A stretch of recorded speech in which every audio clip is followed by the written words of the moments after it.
அன்பு செல்வமே, இன்று ஏன் இத்தனை கேள்விகளும் இத்தனை கொதிப்பு முன்மனதில்? உன் மனதில் இருக்கும் அத்தனையும் நான் அறிவேன் என்பது உனக்கே தெரியும் அல்லவா? அது எப்படி மகளே? என் பிள்ளையை விட்டு நான் விலகுவேன்? காப்பாற்றுங்கள் அம்மா என்று என்னை நோக்கி நிலும் கரங்களையும் எவ்வாறு தள்ளிவிட்டு செல்லவே? புறக்கணித்து செல்வதற்கும் அலட்சியப்படுத்துவதற்கும் நான் அட்ட மனிதன் அல்ல. உன்னை காப்பதற்கும் உன் ஆசைகள் எல்லாவற்றையும் நிறைவேற்றுவதற்கும் உன் வாழ்க்கையில் நீ செருப்படுத்தி வாழ வைப்பதற்கும் அபகரித்தவள் நான். உன்னை வலுப்படுத்தி வழிநடத்தவே நான் என்றும் வந்துள்ளேன். நீ அடைந்தது இந்த ஒரு ஜென்மத்தில் தான் உன்னோடு இருக்கின்றேன் என்று.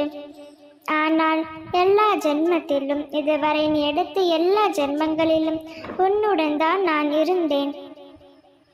உனக்கான எல்லாமும் நான் தருவேன். கொஞ்சம் காலம் பொறுத்து கொண்டாய் அல்லவா? இன்னும் கொஞ்சம் காலம் என் மீது நம்பிக்கை வைத்து எனக்காக பொறுத்துக்கொள் குழந்தையே. உன்னை புறக்கணித்தவர்கள் உன்னை தேடி நீ காட்டிய அன்பானது தூய்மையானது என்று உன்முன்னே வருவார்கள். உன் அன்பிற்காக ஏங்கி நீ அருமையை புரிந்து கொள்வார்கள். உன் அருகாமையை பார்கள். உன் ரணப்பட்ட மனிதர்கள் மனிதாக உனக்கு சுகம் பெற செய்வேன். என் வார்த்தைகளும் எனது வாக்குகளும் விருமனை சொல்லிவிட்டு செல்வதல்ல. உன் காயங்களை ஆற்றி உன் மனதை பக்குவப்படுத்தும். உன்னை மட்டுமின்றி உன் வாழ்க்கையையும் சரிப்படுத்தும் மருந்தாகும். எனவே இந்த மருந்துகளை தவிர்க்காமல் நீ பெற்றுக்கொள். உன்னை தேடி உன் இல்லம் தேடி வருகிறது. இதனால் நீ சுகம் பட போகின்றாய். உன் மன கயங்களும் ரணங்களும் நல்ல ஆறும். நீ வாழ்க்கை குணமாகும் மகளே. எப்பொழுதும் உள்ள மண்ணிலை கஷ்டங்களை பார்த்து மனம் வறுத்து போய் கண்ணீர் வற்றி இருக்கின்றாய். அதுவும் எனக்கு தெரியும். இது அனைத்தையும் நான் மாற்றி தருவேன். இது உனக்காக அல்ல, நீ என் மீது வைத்திருக்கும் பக்தி மற்றும் அன்பிற்காகத்தான்.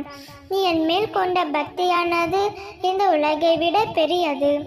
உன்னை என் பிள்ளை என்று சொல்லும் பொழுது ஏற்படும் ஆனந்தத்தை வார்த்தைகளால் சொல்லி உணர வைக்க முடியாது.